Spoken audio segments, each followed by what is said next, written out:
the Earth Day Festival here in the city of Houston. You can see the Reliant Energy booth. That tells you the amount of cooperation and contributions that Reliant Energy is making in not only beautifying the earth, but making human existence and operations and work sustainable. So the United Nations, under the sustainability or sustainable development goals, talks about life under water and life on the surface of the earth. So this shows you a very mighty giant butterfly, which is an artistic work for this art festival, but it should also draw attention and provoke reflection on some of the extinct species which used to be on planet Earth. Right over there you see crab, birds, fishes, different supposed sea structures that have been put in place in order to show the importance of the sea and related creatures to the earth. Because the earth is not only occupied by humans, we have plants, other animals, fishes, birds, sea animals.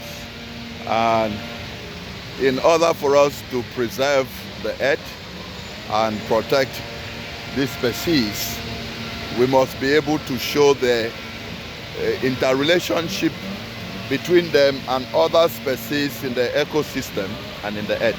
Over there is a giant artistic work that shows fishes that are jumping as they swim in the water. So this pool has been made to some form of a river or part of the sea, and showing you what operates right in there. So just behind me we see all these bundles of plastic bags, the bundles of plastic bags. Plastic itself is becoming a major problem as a waste around the world, and we cannot have a sustainable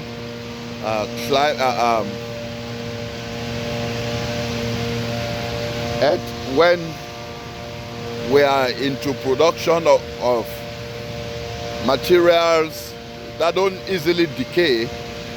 They are not biodegradable. They are not easily, converted to other things. They just need to be recycled. But right in here, we are seeing how much amount of plastics materials are being thrown away, polluting the earth. Not only here in the US, but in Asia, in Europe, in Africa, the Middle East, in South America, all over the earth. So we see all of this brought in here is to show the importance of planting flowers, plants, and beautifying the place. So we see that the frontage of the City Hall has been converted into the Earth Day Park. And the Parks and Recreation Department is doing a lot of work in tree planting, in conservation, and other related things. But this is actually to educate the public and the community on the importance of the park, the green spaces, and how useful the park is to human existence, and the need for people to plant trees, plant flowers, and make the place green. So the City Hall Park and Nature Preserve, as it says, acquired in 2023. This is the beautiful work of the Parks and Recreation Department in the city of Houston. And as Mayor Sylvester Turner said, rain or no rain, it will become a forest park or a rain park. So all is being done. All preparations are being put in place for the 2023 City of Houston Earth Day Festival that takes place from 10 a.m. to 2 p.m. in the afternoon today. So here we see this device that says green lighting at parks. Green lighting at parks. So there are lots of inventions and discoveries which are made in the spirit of sustainability and green. Presently we are talking about the green movement and all of those. So behind me you see that the whole place is set up for the event, as I say, that begins at 10. So just over me is the City of Houston Metro is setting up,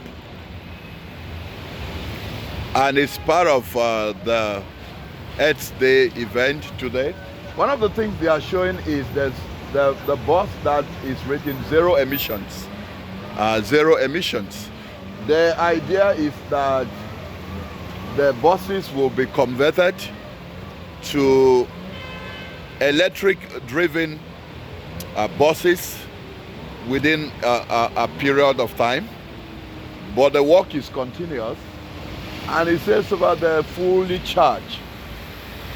That is to say that there will be some hybrid form of energy provision for the buses. There will be the opportunity for them to use electricity and also to use petrol or diesel or whichever energy resource they use. So I've been showing you, it says fully charged. It says fully charged. For it to be fully charged, it's not fully charged by humans being present in the bus. It's fully charged with electricity. So that actually tells you that Metro is working very hard to make sure that the carbon footprint that it contributes is reduced by it getting to electricity. You see the light rail? The light rail doesn't use fossil fuel. So the light rail itself is contributing. So we see the city of Houston has this special looking waste trucks that are set here on display. Some of these trucks will undergo a lot of changes. They are formatted and manufactured in the way that, as I say, everything is done to reduce the carbon footprint of the transportation industry, the waste department, and others.